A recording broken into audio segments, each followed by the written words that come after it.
The telegram was still in her hand when Aaron Hawkins walked through the door of the Caldwell Springs Sheriff's Office, and Emma Quinn felt the air leave her lungs like she'd been struck by a fist she hadn't seen coming.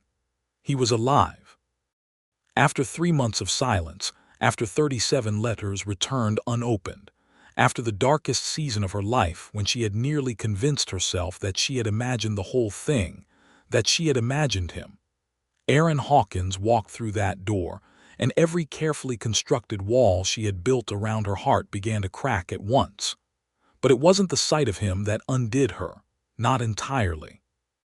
It wasn't the familiar set of his jaw or the way his dark eyes found her instantly across the room like some terrible and irresistible compass needle finding north. It wasn't even the fact that his hands were trembling, though she noticed that too, and she filed it away in the place inside her where she kept all the things about him that she could not bring herself to forget. It was the shirt. She recognized it immediately. A white cotton shirt, the one with the small pearl buttons and the faint crease down the left sleeve where he'd once pressed it against a hot iron he'd borrowed from old Mrs. Pratchett at the boarding house. It was the same shirt he had worn to meet her train at the Abilene station 14 months ago, the first time she had ever laid eyes on Aaron Hawkins in her life. She had stepped down onto the platform with her one trunk and her letter of introduction, and the terrifying, wonderful knowledge that she was about to meet the man she had agreed to marry. And there he had been, lean and sun-dark and serious-faced, holding his hat in both hands and wearing that single white shirt like it was everything he had to offer the world. She had later learned that it was. He owned 2 shirts. One was worn and stained from working the land, and that one he wore every day without ceremony or apology. The other was this one, the white one, the good one, and he had worn it only 3 times in the 14 months she had known him.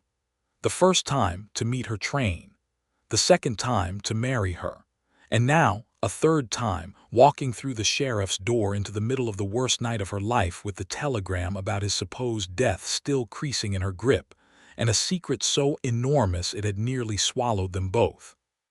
She had never forgotten that detail, the way he had worn his one good shirt to meet her at the station. And looking at him now, she understood with sudden and terrible clarity why she never could. Because Aaron Hawkins only wore that shirt when something mattered more to him than his own pride, and the fact that he was wearing it tonight meant he had come back to fight for her. The story of how Emma Quinn came to be standing in the Caldwell Springs Sheriff's Office on the night of November the 4th, 1882, with a death telegram in her hand, and her estranged husband walking toward her through the lantern light, begins 14 months earlier on the platform of the Abilene train station in the early autumn of 1881. Emma had been 24 years old and arriving from Cincinnati with a correspondence agreement, 3 years of letters, and a heart that was equal parts terrified and determined. She had been born Emma Margaret Quinn, the second daughter of a hardware merchant father who had gone bankrupt in 1878 and died of a stroke 6 months later, and a mother who had followed him into the grave before Emma's 22nd birthday. She had no inheritance and no prospects and no particular desire to spend the rest of her years in the factory, where she had been employed since her father's death, cutting patterns for women's dresses she would never be able to afford to wear herself. The advertisement in the Cincinnati Enquirer had been modest and without pretense. It read, "Honest rancher, 30 years, Caldwell County, Kansas, seeks educated woman for correspondence and possible marriage. No illusions offered or expected. Write to Aaron Hawkins, Box 14, Caldwell Springs, Kansas. No illusions offered or expected." She had read that line 4 times before she'd sat down and written back. Their correspondence had lasted nearly 3 years, which was unusual for the arrangement, but neither of them had seemed to mind. Aaron wrote letters that were short and plain-spoken and unexpectedly funny. He wrote about the land the way other men wrote about women, with a mixture of reverence and frustration, and the kind of love that has already accepted disappointment as one of its components. He wrote about his horse, a bad-tempered bay mare named Cleopatra, who had once bitten the mayor of Caldwell Springs on the shoulder at a 4th of July celebration and shown no remorse whatsoever. He wrote about his neighbor and only friend in those early years, a former Confederate soldier turned wheat farmer named Thomas Greer, who played the fiddle badly and cheated at cards and was, according to Aaron, the best man he had ever known. Emma had written back with equal honesty. She told him about the factory and the noise and the smell of oil and hot metal that she carried home in her hair every night. She told him about the small room she rented from a widow woman named Mrs. Calloway, and how there was a crack in the ceiling that she had studied so thoroughly she could have reproduced it from memory. She told him about her parents and how their absence had changed the geography of her life in ways she was still mapping. She did not romanticize any of it, and he did not ask her to. By the end of the second year of letters, she had realized she was in love with him, and that knowledge had frightened her more than anything else in her life, because loving a man you had never met, a man who existed only in ink and paper and the space between words, felt like the kind of love that could ruin you if it turned out to be built on a misunderstanding. She had told him she was coming in August of 1881, and he had written back with 4 words, "I will be there." He was. She stepped off the train into the bright Kansas sun, and the smell of cattle and dry grass, and something she would later identify as the particular scent of a place where the wind never entirely stops moving. And before she had even found her footing on the platform, she saw him. He was standing apart from the small crowd of people meeting the train, holding his hat in both hands the way she had somehow already imagined him holding it, and he was wearing a white shirt so carefully pressed that she understood at once it was the best thing he owned. He did not smile immediately when he saw her.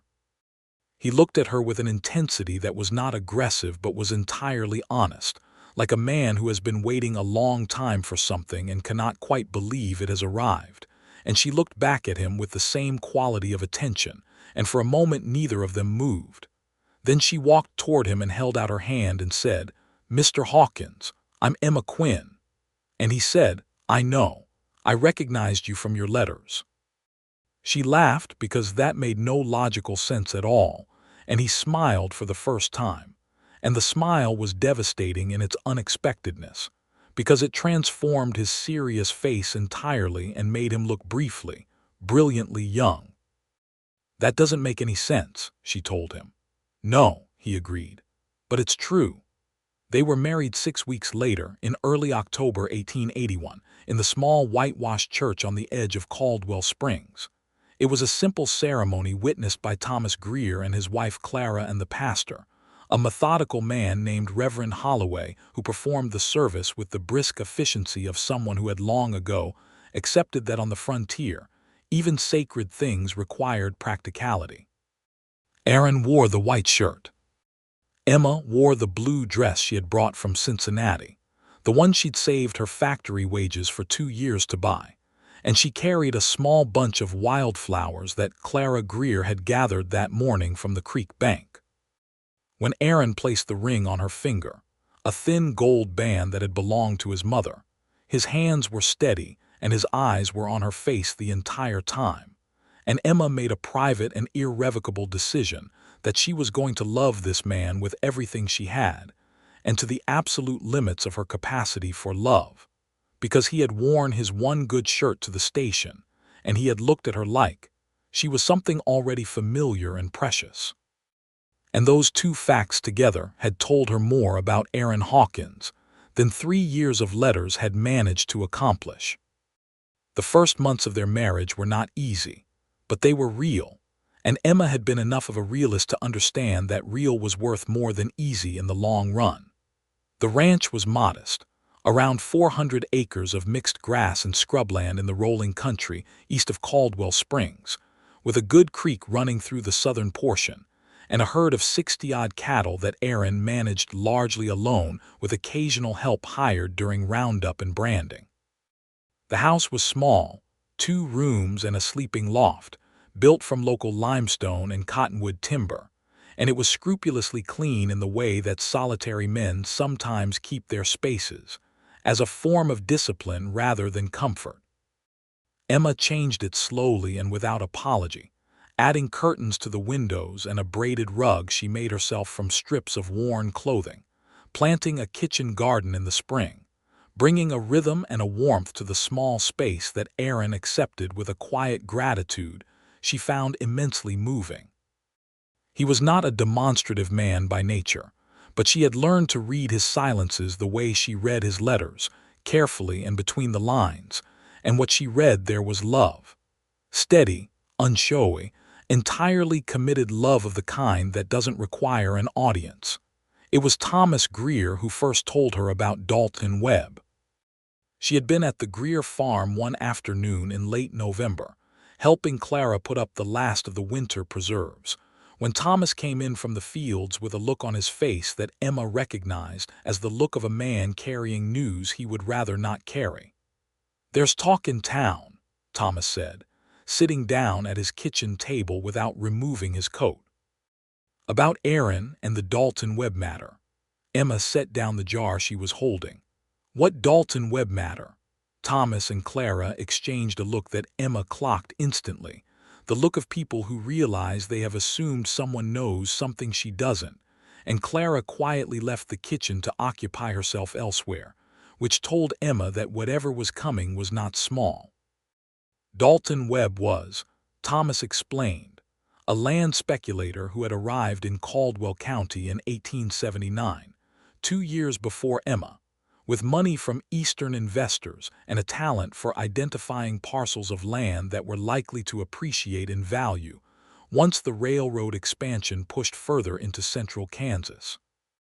He was not a violent man by reputation, but he was a ruthless one, and he had spent the past 3 years quietly buying up or otherwise acquiring the deeds to a significant portion of land in the county, frequently at prices that were technically legal but practically coercive, applied at moments when ranchers were under financial pressure and had limited options.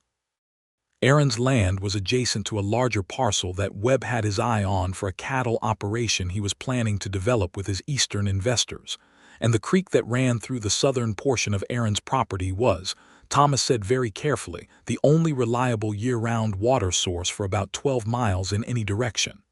"He wants Aaron's land," Emma said. "He's wanted it for 2 years, Thomas said. He's made 3 offers. Aaron won't sell." "Of course he won't sell," Emma said. "It was his father's land," Thomas nodded. "The thing is," he said, and then stopped and started again. "The thing is, Emma, there are people in town who think Aaron might not have the choice much longer. Webb has been talking to the county assessor. There are questions being raised about the tax records from 1878 and 1879, years when Aaron was dealing with his father's illness and then his death, and things may not have been entirely in order paperwork-wise." Emma stared at him. "Are you telling me that Dalton Webb intends to use a technicality in the tax records to seize Aaron's land?" "I'm telling you there's talk," Thomas said carefully, "and that it might be wise for Aaron to speak to a lawyer in Wichita before the new year." She rode home in the gathering dusk with her mind working rapidly, and a new shape of fear taking form in her chest that was different from any fear she had experienced before, because it was not fear for herself but for Aaron, and she was not accustomed to the particular vulnerability of caring about someone else's safety more than her own. Aaron was in the barn when she got back, finishing the evening feeding, and she stood in the barn door watching him move through the lantern light with the efficient and unself-conscious grace of a man entirely in his element, and she thought about the white shirt and the train station, and the way he had looked at her like she was already known to him, and she felt the force of what she stood to lose with such sudden clarity that it almost took her off her feet. "Aaron," she said. He looked up from the feed bucket. He saw her face. He set the bucket down. "Tell me about Dalton Webb," she said. The silence that followed was not the comfortable kind. It was the silence of a man who has been carrying a secret not out of dishonesty, but out of a misguided and entirely characteristic desire to protect someone he loved from worry she could not yet solve. "Thomas told you," Aaron said finally. Thomas mentioned it, Emma said. You should have mentioned it first. He looked at her for a long moment and then he said, yes, I should have. And that was the beginning of the first real conflict of their marriage. Not a dramatic one, not a shouted argument or a cold silence, but the slow and uncomfortable process of two people who had built their relationship on honesty, discovering that honesty requires active maintenance, that it is not a condition you achieve once and then keep automatically, but something you have to choose every day. Aaron told her everything that night, sitting at the kitchen table with the lamp burning between them and Cleopatra, making occasional disgruntled noises in the barn outside. He told her about the tax records and the years of hardship when his father had been dying and the ranch had been running on fumes and pride. He told her about Webb's offers and his refusals. He told her about the letter he'd received from the county assessor in September, 6 weeks before their wedding, which he had not mentioned because he had not wanted to walk her into a marriage under the shadow of it. I'm already in the marriage, Emma said quietly.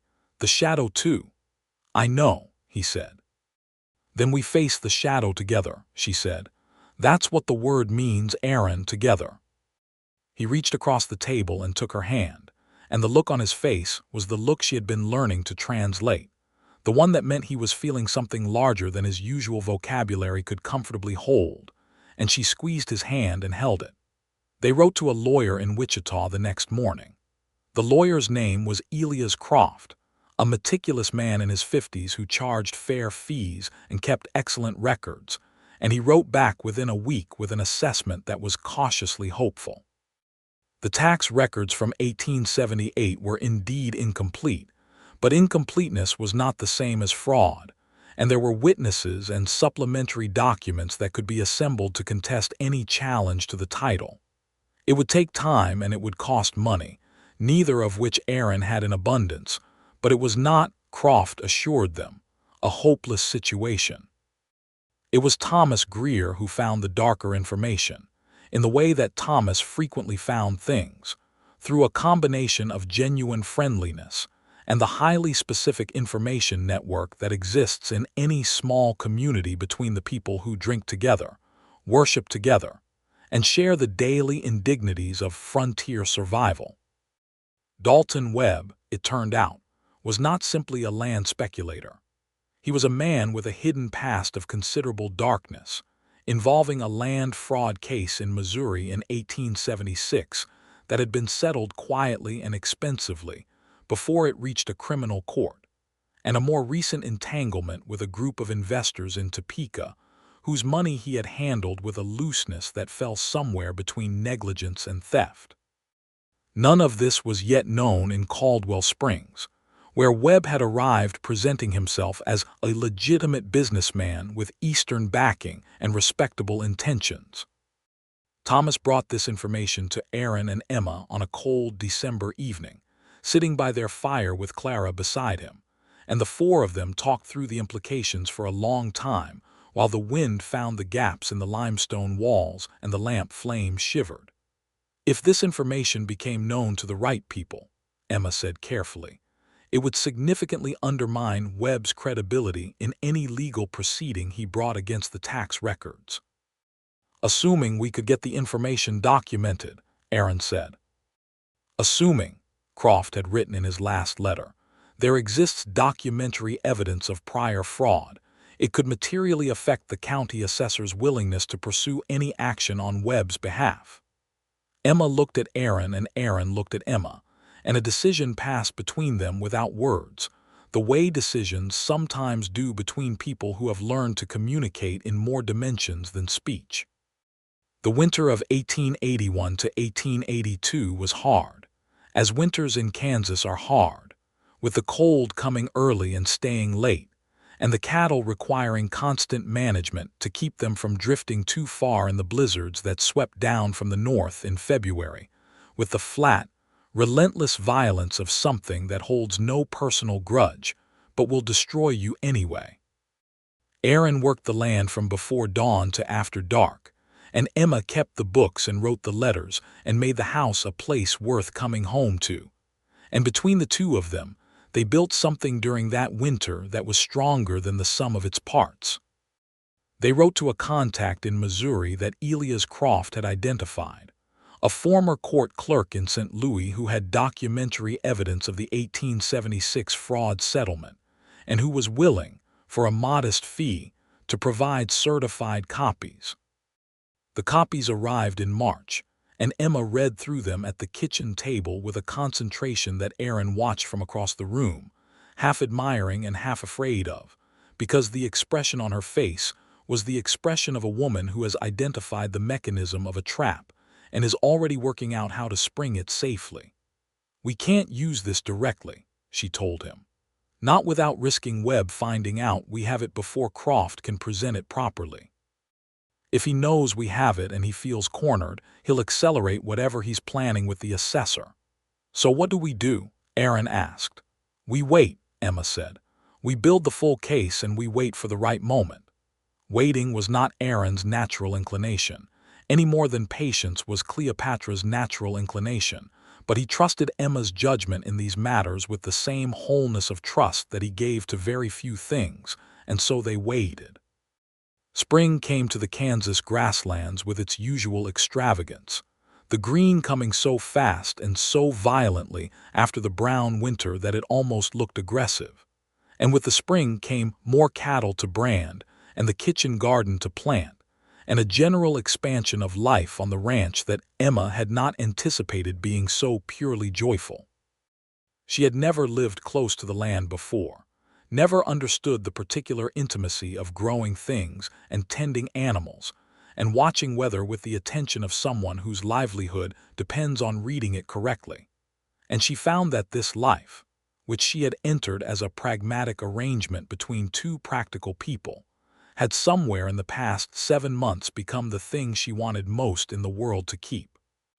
She told Aaron this one evening in late April, sitting on the porch step watching the sun go down over the grasslands in the spectacular and unhurried way that Kansas sunsets have, pouring orange and pink and a deep bruised purple across the enormous sky. "I want to keep this," she said, "not as an obligation, not because I agreed to it, because I want it."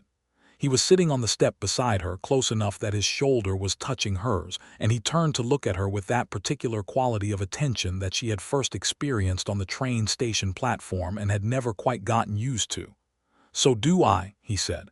"Then we're going to fight for it," she said. "Whatever it takes." "Whatever it takes," he agreed. He kissed her then, in the way he had learned to kiss her over the past months, not tentatively but fully, with the same quality of commitment he brought to everything he decided to do, and she kissed him back with equal completeness, and the sun finished going down over the Kansas grassland without either of them paying it any particular attention. It was in May that Dalton Webb made his move. The notice arrived from the county assessor's office on a Thursday morning, a formal claim that the tax records for the Hawkins property for the years 1878 and 1879 were insufficient to establish continuous legal ownership, and that a hearing would be held in Caldwell Springs on June the 10th to determine whether the title should be placed in dispute. Emma read the notice twice, folded it carefully, and put it in the correspondence box where she kept all the important documents. Then she sat down and wrote a letter to Elias Croft in Wichita, informing him of the hearing date and requesting his presence, and another letter to the contact in Missouri confirming the documentary evidence would be needed. Aaron came in from the barn to find her writing with a speed and focus that he recognized as the outward expression of a mind working at maximum capacity, and he poured himself coffee and sat down across from her and waited. "We're going to be all right," she said without looking up. "I know," he said. "Do you?" she asked, looking up at him now. "I know because you're sitting there with that look on your face," he said. "And when you have that look on your face, things tend to turn out the way you intend them to." She held his gaze for a moment and then she smiled, and it was a different smile than her usual one, sharper and more complicated. "We'll need Thomas as a witness," she said, "and Clara, and we'll need the letter from Mrs. Alderton at the dry goods, the one confirming Aaron paid his supply account in full in 1878 with a note referencing the tax payment." "You've had this plan for a while," Aaron said. "Since February," she said.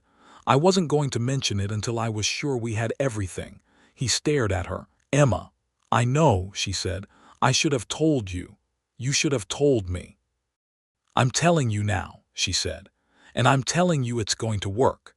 It very nearly didn't. 4 days before the hearing, Emma was walking back from the Greer farm in the late afternoon when two men on horseback cut across the road in front of her, stopping her progress with the deliberate insolence of people who have been told to make a point. She did not recognize them, but she recognized the type: hired men, the kind of men that someone like Dalton Webb kept on a retainer for situations that required a degree of force that he preferred not to apply personally. "Mrs. Hawkins," said the one on the left, a big man with a reddish beard and a flat, watchful expression. "Mr. Webb would like a word with you." "Mr. Webb is welcome to make an appointment through the county assessor's office," Emma said, keeping her voice entirely level. "That seems to be his preferred channel of communication." The man on the left leaned forward in his saddle. "That's a clever mouth you've got there, ma'am.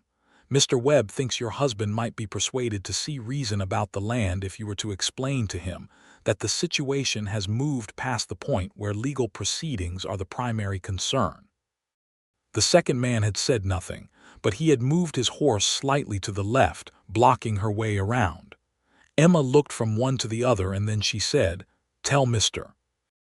Webb that the situation is exactly at the point where legal proceedings are the primary concern. And tell him that attempting to intimidate a woman on a public road is the kind of behavior that tends to interest sheriffs." She walked forward without breaking stride, and after a moment the horses moved aside, because there is a particular quality of nerve that even hired bullies recognize and give room to, and Emma Quinn Hawkins had that quality in full measure. She told Aaron the moment she got home. His reaction was controlled, which she had expected, and cold, which she had also expected, and directed entirely toward action rather than reassurance, which she had come to understand was how Aaron Hawkins expressed love when love required him to be effective rather than tender. "I'm going to speak to Sheriff Beaumont in the morning," he said. "Yes," she said. "And then we're going to continue preparing for the hearing and not allow this to change our strategy." He looked at her with a mixture of admiration and frustration that was, she had discovered, one of his more common expressions where she was concerned. "You're not frightened," he said. "I'm absolutely frightened," she said. "I'm choosing not to let it be useful to anyone who doesn't deserve it." The sheriff, a decent and methodical man named James Beaumont, who had been keeping order in Caldwell County for 9 years, listened carefully to Emma's account of the encounter on the road, made notes in a small book, and visited Dalton Webb that same afternoon with a polite but entirely clear communication about the legal implications of harassment. The two men on horseback were not seen in Caldwell Springs again.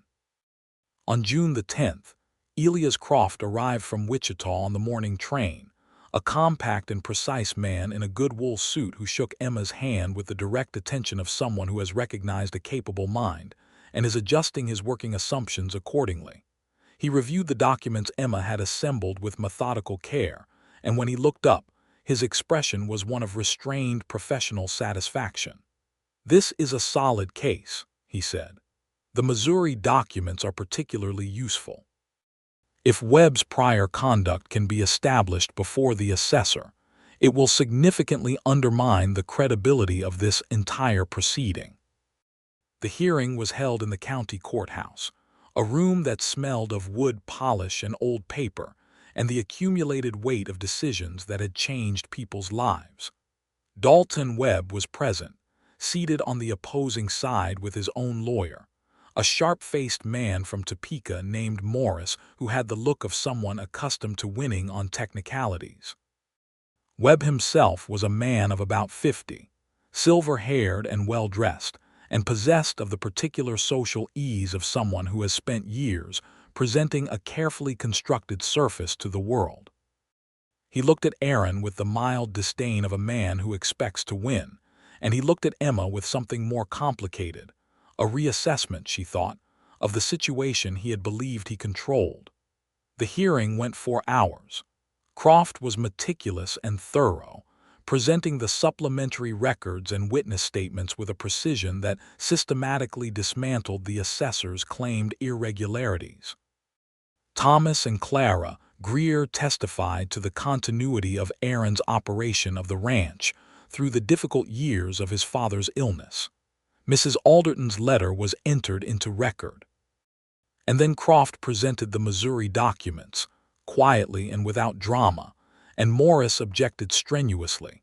And the county assessor, a nervous man named Pollard who had clearly not been fully informed of the entire history he had allowed himself to become entangled with, went pale and began studying the papers with an expression of someone understanding that he has been used. Dalton Webb's expression did not change in any visible way when the Missouri documents were read into record, but Emma, watching him from across the room, saw something shift behind his eyes. Not fear, exactly. The recalibration of a man who had encountered an obstacle he had not included in his calculations. The assessor ruled in Aaron's favor at 4:30 that afternoon. The walk home from the courthouse was one Emma would remember for the rest of her life. The evening air was warm and the grass was tall and the sky was beginning its nightly performance of extraordinary color, and Aaron walked beside her with his hat in his hand, and at some point his hand found hers without comment and held it, and they walked the mile back to their ranch in a silence that was not empty but full, dense with the relief and the victory and the enormous, quiet satisfaction of having fought for something real and won. "It's over," Emma said, when the house came into view. "It's over," Aaron said. But it wasn't quite. Webb left Caldwell County within the month, which was what they had expected. What they had not expected was what he left behind. A document, delivered to the sheriff's office and subsequently relayed to Aaron, that was a sworn statement claiming that Aaron Hawkins had fraudulently acquired several cattle from a neighboring property in the summer of 1879, a period before Emma's arrival, and therefore a period for which the documentation in Aaron's possession was thinner than she would have liked. The accusation was false. Emma knew it was false with the same certainty that she knew her own name, not because she had any illusions about the man she had married, but because she understood by now the specific quality of Aaron Hawkins's honesty, which was not the honesty of a man performing virtue, but the honesty of a man for whom deception simply cost more than it was worth. But the accusation had been carefully timed, and the evidence Webb had presented, while thin, was enough to require a formal investigation, and the investigation was assigned to a federal marshal based in Wichita named Gideon Reese, who arrived in Caldwell Springs in early August with the professional impassivity of a man who had spent 20 years deciding which side of the law various people had been standing on. Marshal Reese was not unfriendly, but he was thorough, and the investigation ran through August and into September, during which period Aaron was formally requested not to leave the county, which he agreed to, and Emma kept the household and the books and wrote 17 more letters and waited with a patience that cost her more than it appeared to on the surface. It was the hidden motive in Webb's accusation that Emma eventually identified, sitting up late one night in early September with the lamp burning low and the papers spread around her, and a growing sense of cold clarity. Webb was not trying to convict Aaron. The accusation would not hold on the evidence available. Any competent examination of the ranching records from 1879 would demonstrate the discrepancy. What Webb was doing was creating delay and uncertainty, because there were Eastern investors whom Webb needed to keep interested in his Caldwell County project. And as long as there was a question mark over the Hawkins property, those investors would hold their capital in reserve rather than committing it to Webb's competing scheme. She wrote everything down in a 6-page letter to Elias Croft and asked him to share it with Marshal Reese. Reese read the letter, spent 2 days conducting additional inquiries in Topeka, and closed the investigation on September the 22nd with a finding of insufficient evidence to support the original accusation and a secondary notation, entered into federal record regarding certain patterns of behavior in Dalton Webb's business dealings that warranted further attention from the relevant authorities. By late October, it truly was over. The period of rest that followed was the sweetest time Emma could remember since early childhood, since before her father's bankruptcy and her mother's declining health had taught her that the world was not reliably kind. The ranch settled into the rhythm of late autumn, the cattle coming closer to the buildings as the nights cooled, Aaron working with a lightness she had not seen in him before, freed from the weight of a threat he had been carrying for 2 years. Emma expanded the kitchen garden plans for the following spring and began teaching herself to ride properly on an elderly and patient gelding named Cornelius, who had none of Cleopatra's social opinions and bore her early errors with philosophical resignation. She and Aaron fell more deeply in love during this period, if that was possible, in the way that people sometimes do when the external pressure that has defined a relationship is removed, and what remains is simply them. They learned each other's silences more completely. They learned to disagree about small things without injury, and to be wrong occasionally without catastrophe. Aaron began to tell stories about his childhood, about his father and the early years of the ranch, and Emma listened to these with the attention they deserved, understanding that a man who does not often speak of himself is offering something significant when he does. She told him about Cincinnati and the factory and the crack in Mrs. Calloway's ceiling, and he listened the same way, with his full presence, which was the only way Aaron Hawkins knew how to listen. She was happy.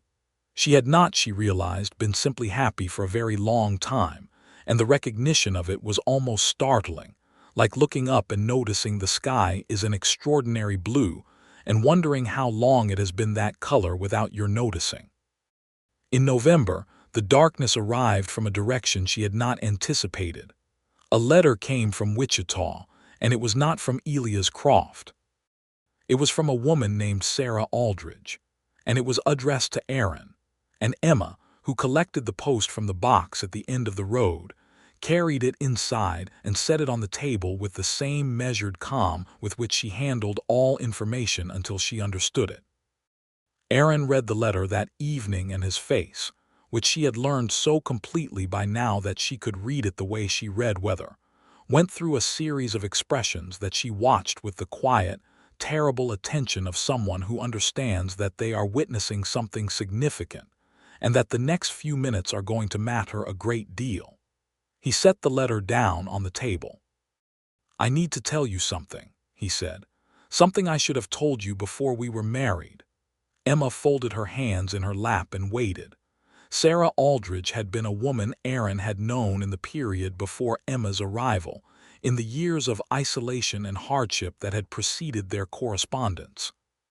She had worked at the hotel in Caldwell Springs for 2 years, and Aaron had known her with the specific and limited intimacy of a man who is lonely and young, and not yet fully conscious of the distinction between what he needs in the present moment and what he wants for his life. There had been no promises made between them, no formal arrangement of any kind, and she had left Caldwell Springs in the spring of 1880, a year before Emma arrived, when she found a better situation in Wichita. He had not heard from her since, or thought of her with any particular frequency, and he had not thought to mention her existence to Emma because he had not fully considered whether it constituted the kind of information that should be shared. The letter said that Sarah Aldridge had a son. His name was William, he was 2 years old, and Sarah Aldridge believed that his father was Aaron Hawkins. Emma sat very still after Aaron finished telling her. Then she said, "Do you believe it?" Aaron was quiet for a long moment. "I don't know," he said. "I haven't seen her in nearly 2 years. The timing is possible." "Is it probable?" Emma asked. "I don't know," he said again, and she heard in his voice the specific quality of a man who is telling the truth about his own uncertainty, not hedging, not deflecting, genuinely uncertain. "Then we need to find out," Emma said. This was, she knew, the hardest thing she had ever said. Not because of anger, though there was anger, quiet and banked at the moment but present, definitely present. And not because of betrayal in the way that word is usually meant, because Aaron had not broken a promise to her. The events he had described had occurred before she existed in his life in any form beyond letters. But because of the secret, because he had not told her, and she had built her understanding of their marriage on a foundation of honesty that she was now being asked to examine more carefully than she had before. She got through the rest of that evening and the night with a discipline that cost her more than she showed, and in the morning she got up and made breakfast and said to Aaron, "Write to Sarah Aldridge. We need to know the truth, all of it." The weeks that followed were the most difficult of their marriage, not because of dramatic conflict, but because of the low, persistent pressure of an unresolved uncertainty that sat between them like a stone, not breaking anything but making everything slightly harder. They were careful with each other in a way they had not been before, and the carefulness felt like distance, and the distance felt like loss. Aaron wrote the letter. Sarah Aldridge wrote back. She was not, her letter made clear, making a claim against Aaron out of malice or scheming.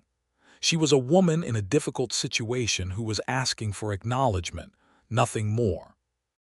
The child was 2 years old and healthy and she was managing, but she had felt that Aaron had a right to know. Aaron asked Emma to read the letter. Emma read it twice and then said, "She's telling the truth as she understands it." "I know," Aaron said. "You need to go to Wichita," Emma said. "You need to see the child and determine the truth, and you need to do it honorably, whatever the truth turns out to be." He looked at her with that expression she had no single word for, the one that combined gratitude and anguish and an admiration that was almost painful in its intensity.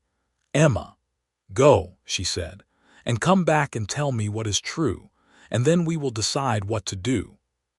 He left for Wichita on a Thursday morning in late October, and Emma watched him ride toward town to catch the train, and she stood in the yard until he was out of sight, and then she went inside and sat down at the kitchen table and allowed herself, for exactly 1 hour, to feel the full weight of what was happening. The fear that the life she had built might be more fragile than it appeared. The ache of loving someone who had a past you hadn't been present for. The loneliness of a house that felt different without him in it.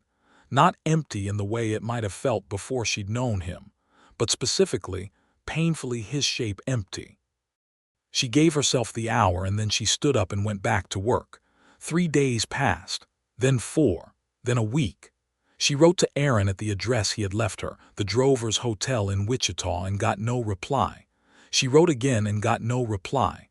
A peculiar silence opened up, and into it her imagination poured all its worst productions. On the 9th day, Thomas Greer came to the door with a telegram. He was holding his hat in both hands, which was never a good sign with Thomas, and his expression was that of a man carrying news he would rather not carry, an expression she had seen on his face once before and did not wish to see again. "There was an accident," Thomas said. "On the road between Wichita and the train station, a runaway wagon. Aaron was the telegram says he was killed." Emma took the telegram from his hand and read it. She read it twice. Then she folded it very precisely and held it in her hand. "Where did this come from?" she asked. "The Wichita Sheriff's Office," Thomas said. "Thank you, Thomas," she said. She sat with the knowledge for a long time that night, not crying, which was not because she did not feel like crying, but because the grief was so enormous and so comprehensive that it had somehow bypassed the ordinary channels of its expression, and sat instead like a physical weight at the center of her chest, pressing. She had known this man for 14 months.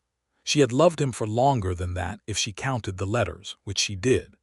He had worn his one good shirt to meet her at the train station and looked at her like she was already known to him, and she had spent 14 months learning that the instinct she'd had in that first moment was correct, that Aaron Hawkins was the most fundamentally honest and quietly extraordinary person she had ever known. And now he was gone, and the bed was empty, and the barn was full of animals that needed tending, and there was a child in Wichita who might or might not be his, and Emma Quinn Hawkins was alone in the dark holding a telegram and trying to understand how the world had arrived at this particular configuration. She went to the sheriff's office in Caldwell Springs the next morning, and that is where the story began. Because when she walked through that door with the telegram in her hand, Aaron Hawkins walked through the door behind her, alive, wearing the white shirt, with mud on his boots and 3 days of stubble on his jaw, and an expression on his face of such combined relief and exhaustion and determination that she understood, before a single word was spoken, that something had gone very badly wrong, and that it was not, had never been, what the telegram had claimed. She turned to face him, and for a moment all the relief and the residual grief and the anger she had been suppressing for 9 days detonated simultaneously somewhere behind her sternum, and the expression that resulted on her face was apparently alarming enough that even Aaron, who was not easily alarmed, took a careful step backward. "Emma," he said. "You have about 30 seconds," she said, "to explain this telegram before I do something regrettable." Sheriff Beaumont, who had been sitting behind his desk throughout this exchange, quietly found business to attend to on the far side of the office.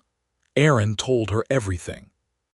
In Wichita, he had met with Sarah Aldridge and seen the child, a sturdy fair-haired boy who looked nothing like him and everything like a man. Sarah had subsequently told him was the child's actual father, a banker in Missouri whom she had been involved with the previous year, and from whom she had separated badly. Aaron had been a reasonable candidate, she admitted, and she had genuinely believed the dates were consistent, but seeing Aaron in person and thinking about the actual chronology with honesty, she had recalculated, and she was sorry, truly sorry, for the disruption. Aaron had intended to return to Emma immediately, carrying that news. But on his second day in Wichita, he had encountered, entirely by accident, a man connected to Dalton Webb's network, a man who recognized him and informed him, with the casual menace of someone delivering a message rather than a threat, that Webb had not entirely concluded his interest in the Hawkins matter, and that certain documentation related to Aaron's whereabouts and activities during the Wichita visit was being compiled with a view to future use. Aaron had spent the next 5 days quietly gathering his own information, moving between contacts, working to understand the nature and extent of whatever Webb was still planning, and during that period, he had been deliberately staying off his established routines and expected locations to avoid whatever trap was being set. But someone had sent the telegram.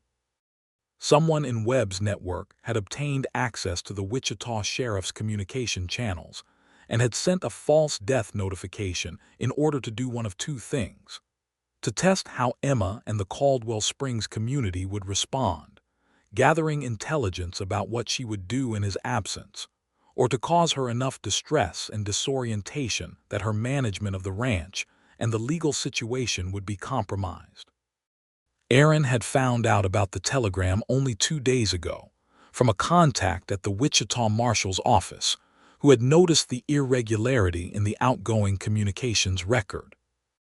He had gotten on the first available train back to Caldwell Springs and walked from the station directly to the sheriff's office, because the information he had gathered about Webb's remaining intentions needed to be in official hands immediately, and because every minute he spent doing anything else was a minute longer that Emma was sitting with a telegram telling her he was dead.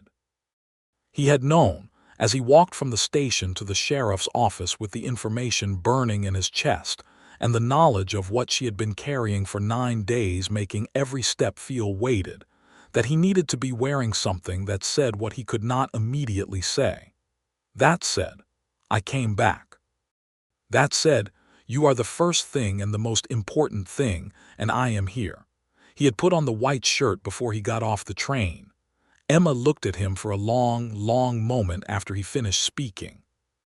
Sheriff Beaumont had drifted back to his desk during the telling and was now writing everything down with focused attention, because the information about the fraudulent telegram and Webb's ongoing activities was exactly the kind of thing that required official documentation and would, as it turned out, result in a federal warrant for Dalton Webb being issued within the week.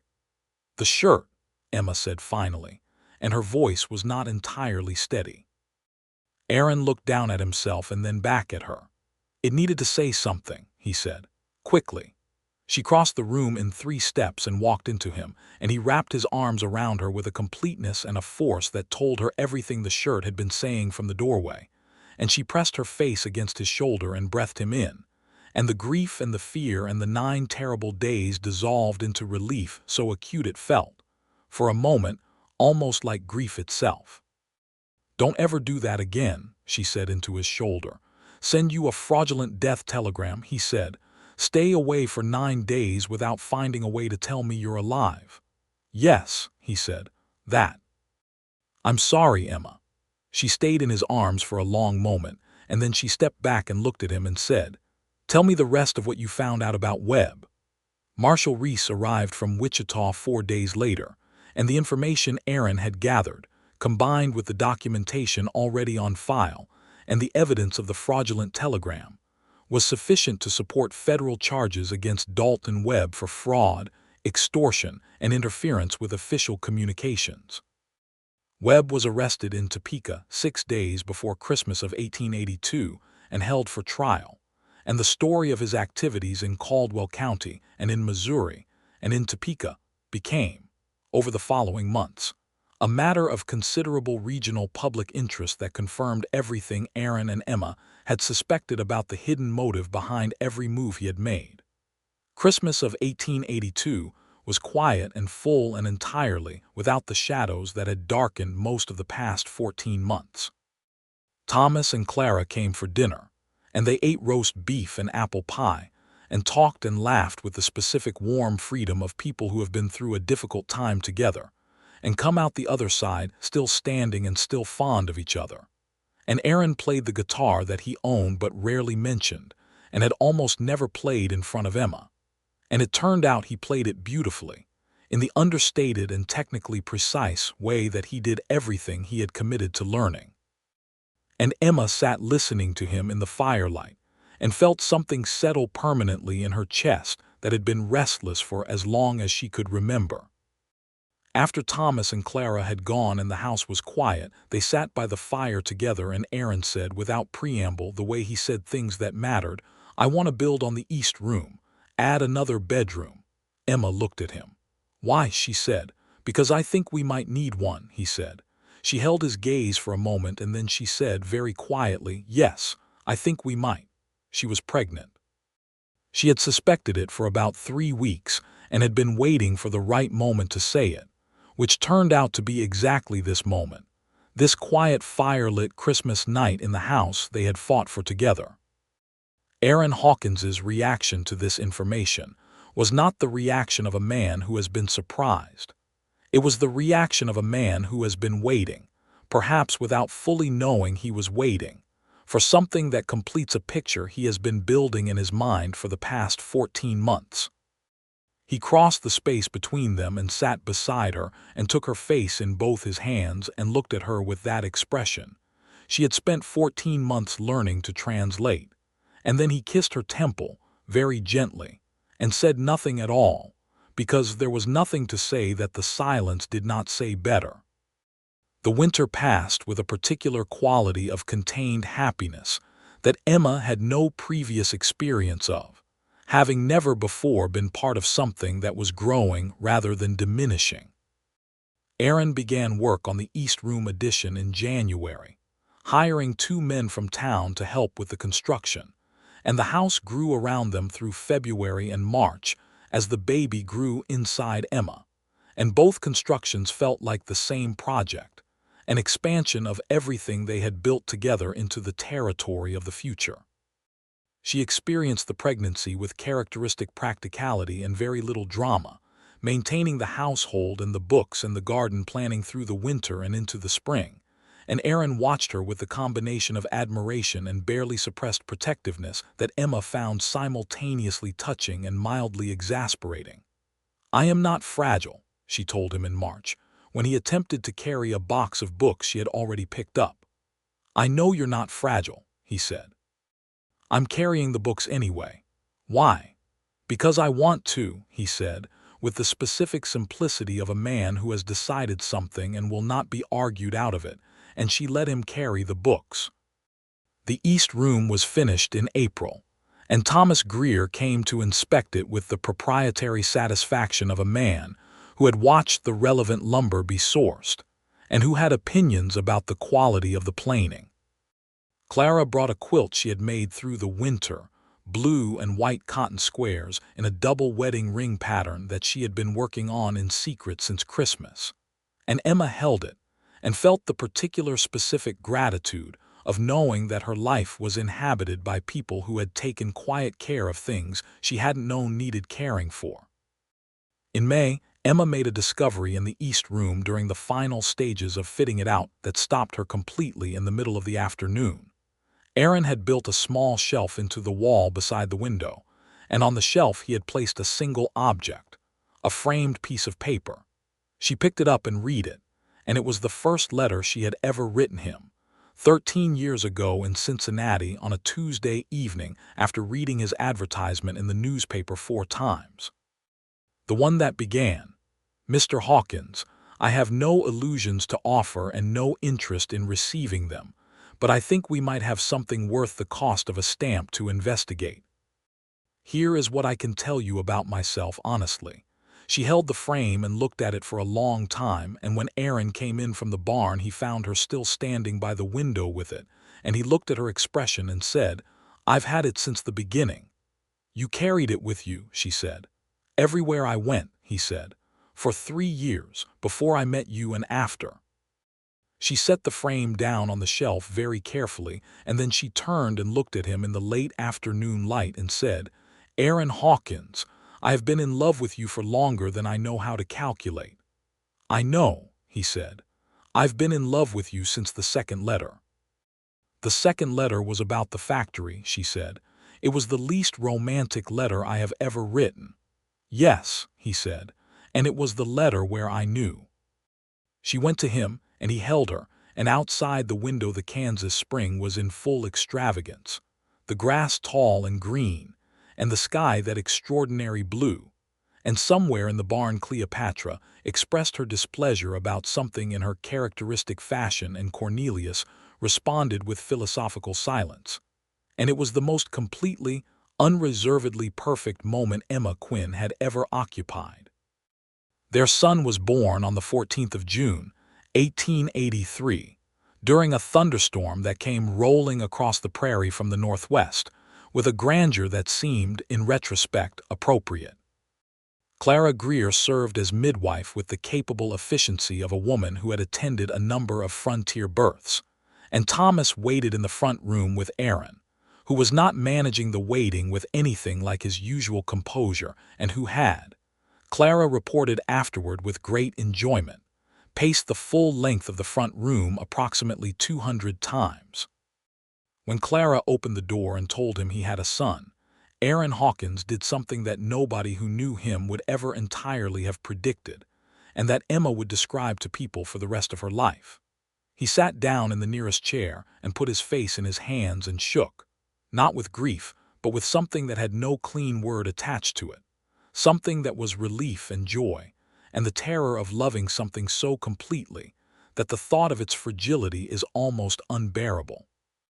He came into the room where Emma was, and she was tired and enormously satisfied, the way you are after completing something immensely difficult that was also entirely worth it. And the baby was wrapped in Clara's quilt against her chest, and Aaron sat on the edge of the bed and looked at his son with the same quality of total attention he brought to everything that mattered. And then he looked at Emma, and the expression on his face was the best thing she had ever seen. "James," Emma said. "I'd like to call him James." It was her father's name. Aaron nodded immediately without hesitation, understanding what that meant. "James Hawkins," Aaron said, as if testing the sound of it in the room. "James Aaron Hawkins," Emma said. Aaron looked at her. The expression that resulted was one she did not yet have a translation for, and she decided that some things are not meant to be translated, that some things are meant to be simply kept and carried, like a letter in your pocket or a shirt that means something more than fabric. James was a good baby in the practical sense, which is the most important sense, sleeping in reasonable intervals and eating well and demonstrating from the very beginning an even temperament that seemed to draw equally from both his parents. He had Aaron's coloring and Emma's eyes, which Aaron declared made him look permanently skeptical, which Emma said was accurate and appropriate for Hawkins. The summer of 1883 was the best summer of Emma's life, and she said so to Clara Greer one afternoon in August while James slept in the shade of the porch and the two women shelled peas and talked in the comfortable way of people who have become genuinely necessary to each other. "Better than last summer?" Clara asked, with the gentle and knowing tone of someone who had watched the previous year unfold. "Incomparably," Emma said. Dalton Webb's trial in federal court in Topeka concluded in September 1883 with a conviction on 3 of the 4 charges, resulting in a prison sentence that effectively concluded his operations in Kansas. The investors who had backed his Caldwell County scheme withdrew their capital and moved on to other ventures, and the land Webb had acquired in the county was sold at auction, some of it purchased by local ranchers including Thomas Greer, who added 60 acres to his wheat operation and was pleased with himself about it for months. Emma attended one day of the trial with Aaron, sitting in the gallery of the federal courthouse in a city that felt very far from Caldwell Springs, and she watched the proceedings with the attention she brought to everything. And when the verdict came in, she felt not triumphant, exactly, but resolved, completed, the way a sentence feels when the final word lands in exactly the right place. On the way home on the train, Aaron fell asleep in the seat beside her, which he did not often do in public but had done because he had been up since before dawn, and the motion of the train was rhythmic, and the victory was large and sleep was, in that moment, the appropriate response. Emma sat beside him watching the Kansas landscape roll past the window, the grasslands gold in the autumn light, and thought about how her life had arrived at this particular place. She had come to Kansas on a calculated risk, following 3 years of letters from a man who had offered her no illusions, and she had found that the reality of him exceeded anything she had imagined in the best sense of exceeding, that Aaron Hawkins in person was more honest and more complicated and more quietly remarkable than any correspondence could have contained. She had fought beside him for 14 months against a man who had tried to use hidden motives and dark manipulation to take what was theirs, and they had won. They had a son who slept in a limestone house under Clara Greer's quilt. They had a ranch that was paid for and proven. They had a marriage that had been tested by secrets and distance and fear, and had emerged from all of it harder and stronger and more honest than it had begun. She thought about the shirt. She would always think about the shirt, because it was the detail that contained everything. The careful wearing of your one good thing, not to impress but to honor. The understanding that some moments deserve your absolute best, not because your best is grand or impressive, but because offering it is the truest way you know to say what cannot be said with ordinary words. Aaron had worn his one good shirt to meet her at the station, and he had worn it to marry her, and he had worn it to walk back through the door after 9 days when she thought he was dead, and she would remember every single time for the rest of her life. Aaron woke up somewhere south of Caldwell Springs, coming back to himself in the abrupt way of someone who doesn't usually sleep in public and is mildly embarrassed about it, and he found Emma watching him with an expression he had been learning for 14 months, and still found himself slightly overwhelmed by, an expression of such complete and unconcealed love that it did not permit any response except honesty. "What are you thinking?" he asked. "About the shirt," she said. He was quiet for a moment and then he said, "I wanted you to know, before I could tell you anything else, I wanted you to know."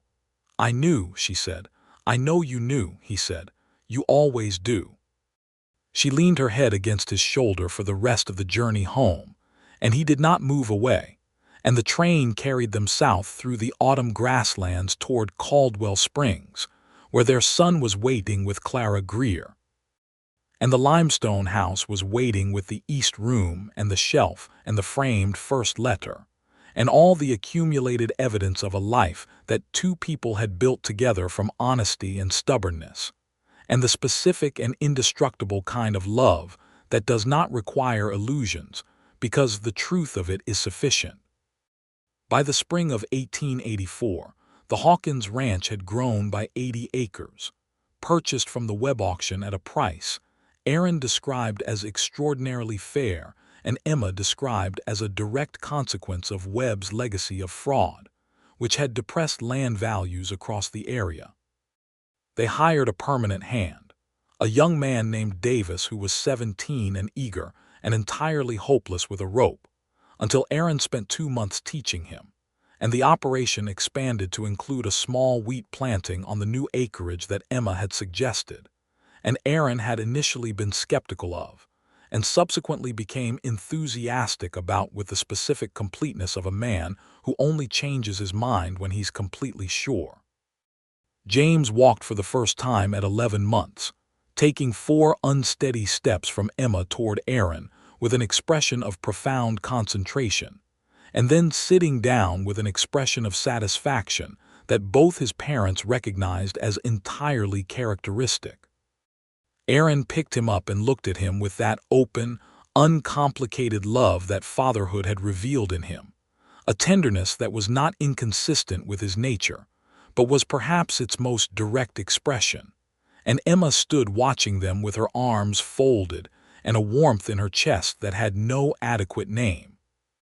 Thomas Greer finished his additional acreage in the fall of 1884, and through a harvest celebration that involved most of Caldwell County, a great deal of food, Thomas's bad fiddle playing, and Aaron's considerably better guitar playing, and Emma danced with Aaron in the clear October night under the stars in the way that she had not danced since before her father's bankruptcy, freely and without calculation, for the sheer pleasure of it. They were well known in Caldwell Springs by now, Aaron and Emma Hawkins, and the story of the land dispute and the fraudulent telegram and the federal conviction had become one of those local stories that accumulates detail and significance over time. People who had watched the whole thing unfold spoke of Emma with an admiring specificity, the way she had assembled the legal case, and handled Webb's hired men on the road, and written the letter to Marshal Reese that had reoriented the entire investigation. People who knew Aaron spoke of him with the particular regard that frontier communities reserve for men who do exactly what they say they will do, no more and no less, year after year without exception. But the detail that persisted, that got mentioned at harvest dinners and retold at the dry goods store, was not the legal victory or the fraudulent telegram or even the extraordinary competence of the woman who had arrived on the train from Cincinnati. It was the shirt. Mrs. Alderton at the dry goods store had seen it.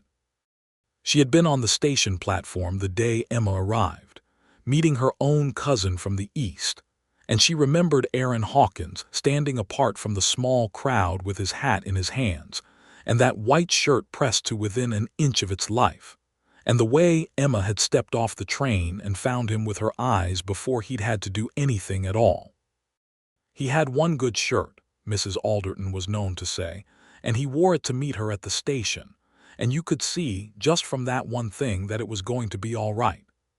Emma heard this second-hand from Clara in the spring of 1885, and she was quiet for a moment, and then she said, "Yes, I could see that too."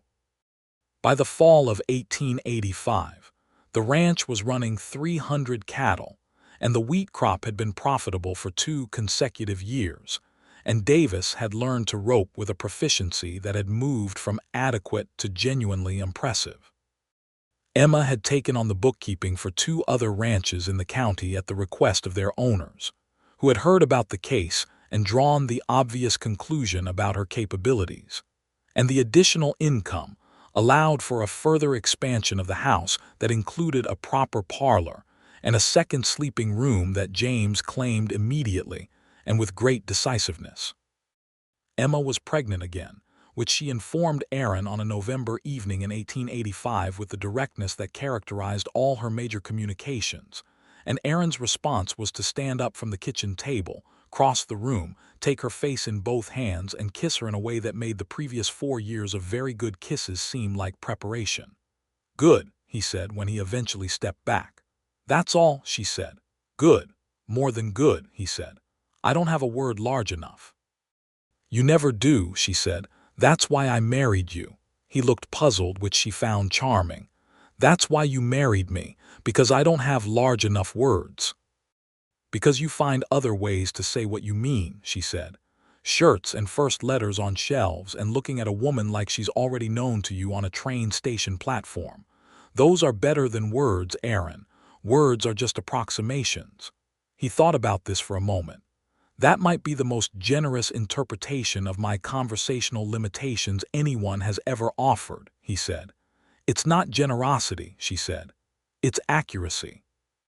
Their daughter was born in June of 1886, during a clear, warm evening rather than a thunderstorm, which Emma commented was entirely consistent with the difference in personality she anticipated. Aaron, who had not spent the waiting period pacing this time but had instead sat quietly in the front room with his hands folded and a focused stillness that was somehow more alarming than pacing, came in when Clara called him and sat beside Emma and looked at his daughter with the same total quality of attention he had given to James 3 years earlier. "Eleanor," Emma said, "for your mother." Aaron's mother had died when he was 16, and he had spoken of her rarely, and with a careful specificity that told Emma she had been important in a way he did not entirely trust himself to articulate. He looked at the baby for a long moment, and then he looked at Emma and nodded once, and that nod contained a gratitude and an acknowledgement that was, she knew, as complete as anything he had ever said to her. Eleanor Rose Hawkins arrived in the world with her father's dark eyes and a personality that declared itself early and comprehensively, curious and determined, and possessed of very strong opinions about her preferences, which she communicated without ambiguity from the first weeks of her life. James, at 3, regarded his sister with the wary fascination of someone who has been the center of an ecosystem and is now revising his assumptions about his position in it. The years that followed were the years Emma had been building toward without fully knowing it, the years of the life she had chosen when she had folded her factory wages into a train ticket and answered an advertisement from an honest man in Kansas who offered no illusions.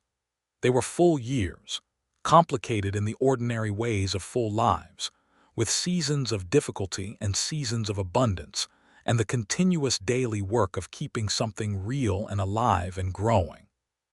Aaron built a larger barn in 1887 and a proper storage facility for the wheat in 1888, and the ranch expanded to include a second hired hand by 1889, a reliable man named Pedro who had been working cattle in Texas for a decade, and who introduced a level of roping and cattle handling expertise to the operation that Davis studied with frank admiration. Emma's bookkeeping work expanded until it occupied a formal half of each week, conducted from a desk she had set up in the parlor where the light was good, and the door could be shut when concentration required it. She kept the books for 6 operations in the county by 1888 and had a waiting list, which she managed with the organized efficiency that Aaron described, without irony, as one of the more impressive things he had ever witnessed. James grew into a serious and thoughtful boy who asked questions with a persistence that reminded Emma, with a fondness that was almost physical, of the way his father had asked questions about everything when he first came to understand that Emma was willing to discuss anything at length and without condescension. James had Aaron's steadiness and Emma's appetite for information, and by the time he was 6, he was already following his father around the operation with the focused attention of someone building a vocabulary for a world he intended to inhabit fully. Eleanor had Emma's conversational boldness and Aaron's underlying seriousness, which was a combination that produced, from very early on, a person of considerable force and clarity who knew exactly what she thought about everything and was not shy about sharing it. Aaron, who had spent much of his adult life calibrating the precise amount he said to the precise moment it was needed, regarded his daughter's communicative exuberance with an expression that Emma identified as equal parts affection and respectful alarm. In the summer of 1889, there was a drought that hit the central Kansas grasslands hard, the worst in more than a decade, and the Hawkins operation, like every operation in the county, had to make difficult decisions about the cattle numbers and the water management and the allocation of resources through a season that required everything that two people who had been running a ranch together for 8 years had learned about surviving difficulty without surrendering to it. They got through it. Not without cost, not without losing cattle and losing one season of wheat, and running the operation leaner than they had in years. But they got through it with the ranch intact, and the marriage intact, and the specific knowledge, accumulated through a decade of facing things together, that there was very little they could not manage if they managed it as a unit. The following summer was a good one, the grasslands recovering with the same extravagance Emma had observed in her first spring in Kansas, the green coming back fast and almost aggressive, and the cattle numbers were rebuilt, and the wheat planted, and the operation moved forward with the accumulating momentum of something that has survived its testing. On a September evening in 1890, Emma sat on the porch of the limestone house that had grown, over 9 years, into something considerably larger than 2 rooms and a sleeping loft, watching the sun go down in the way she had watched it on hundreds of evenings, with a quality of attention that was both habitual and perpetually renewed, because a Kansas sunset is one of those things that cannot be taken for granted no matter how many times you have seen it. Aaron came and sat beside her in the way he had been coming and sitting beside her for 9 years, close enough that his shoulder was against hers, and they sat in the easy and comprehensive silence of people who have no need to fill space with words. James was inside doing his schoolwork, which he was conducting with the focused industry of a boy who had recently been informed by his father that a good education was the most durable investment a person could make in themselves, a statement he had received as if it had been a direct instruction. Alina was in the kitchen with Clara Greer, who came over 3 times a week, and had established with Alina a relationship of mutual appreciation and conspiratorial warmth that Emma observed with great enjoyment. Emma was 3 months along with their 3rd child, which she had told Aaron 2 weeks ago, and which he had received with the same wholeness of joy he had brought to the news of James and Alina, the joy of a man who has consistently found the expansion of his life to be a source of abundance rather than diminishment. "I've been thinking," Aaron said. "That's usually productive," Emma said. "About the day at the station," he said. She turned to look at him. The sun was behind him and his face was in partial shadow, but she knew his face well enough by now that light was optional. "What about it?" she said. "I was thinking about how frightened I was," he said. "I'd been writing to you for 3 years and you were real to me in the way the letters were real, which is completely real, you understand, not less real than meeting. But there was the question of whether it would hold, whether the real thing and the correspondence thing would be the same. And," she said, "and you stepped off that train," he said, "and you looked at me the way you look at things, which is entirely without holding anything back. And I knew." She held his gaze for a moment.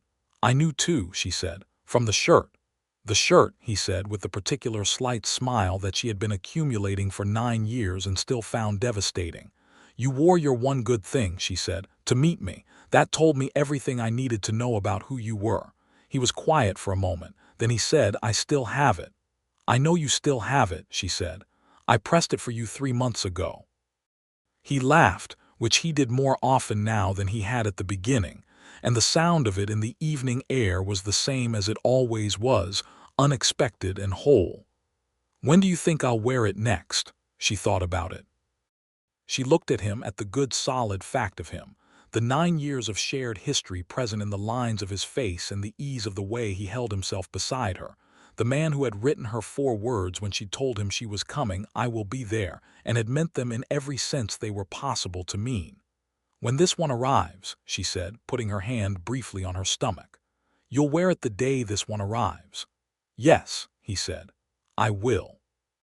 They sat until the sun finished going down, and the stars came out over the Kansas prairie in their great uncountable numbers.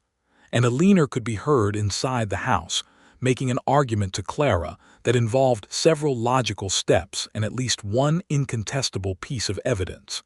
And James came out onto the porch to show Emma his schoolwork, which was excellent, and stood beside his father for a moment with the instinctive and uncalculated ease of a child who has never had to question whether he is welcome exactly where he is.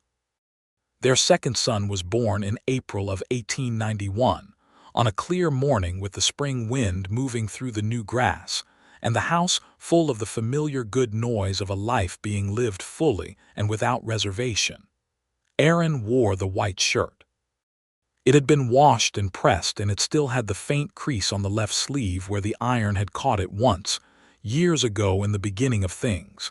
And Emma saw it from the bed where she was holding her new son, and the sight of it was, as it had always been, the sight of everything that mattered most to her in the world.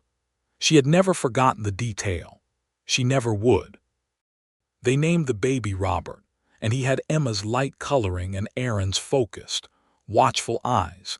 And he came into the world with a calmness that seemed, from the very beginning, like the calmness of someone who knows where they are and is content to be there.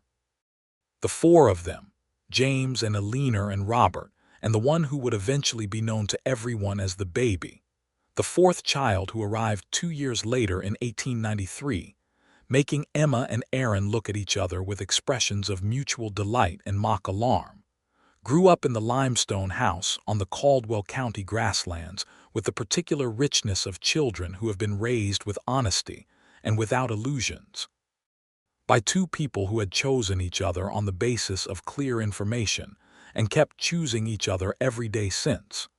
James became a rancher, in the complete and unsurprising way of a first son who has spent his childhood learning a land by walking every inch of it. Alina studied law in the 1900s when that path became marginally less impossible for women than it had previously been, and practiced in Wichita for 40 years with a precision and a tenacity that made her father's eyes bright every time he discussed it. Robert was the surprising one, the quiet boy who became a teacher, first in Caldwell Springs and then later further afield, carrying the family's particular quality of honest attention into classrooms for 3 decades. The 4th, a girl they named Catherine, grew up with all her siblings' best qualities combined with an unflappable good humor that made her the one everyone turned to when the world was difficult. Aaron and Emma grew old together on the land he had almost lost and they had together saved, in the way that people who have been truly built for each other grow old, not by diminishment but by accretion, each decade adding rather than subtracting, the history between them becoming a richness rather than a weight. The white shirt lasted another 20 years before it wore past the point of repair, and Emma kept the buttons in a small wooden box on the shelf in the parlor beside the framed first letter, and both things remained where they were as long as the house stood. People who knew Emma in her later years, when she had become one of those women that communities produce occasionally, women of such clear capability and accumulated experience that they become a kind of landmark. People who knew her sometimes asked what she remembered most about the beginning, about Aaron, about the day she had arrived in Caldwell Springs as a young woman from Cincinnati with a correspondence agreement and a single trunk. She always gave the same answer. He had one good shirt, she would say, and he wore it to meet her at the station. And she had known from that single detail everything she needed to know. That he was a man who understood which things deserved his absolute best. That he was a man who would not give you more than he had, but would give you everything he had without reservation. that he was honest in the particular and durable way that honest men are honest, not as a performance but as the fundamental condition of their existence. She had seen all of that in the shirt before he'd said a single word, and she had never needed to revise the assessment. Not once, in all the years that followed. Not once.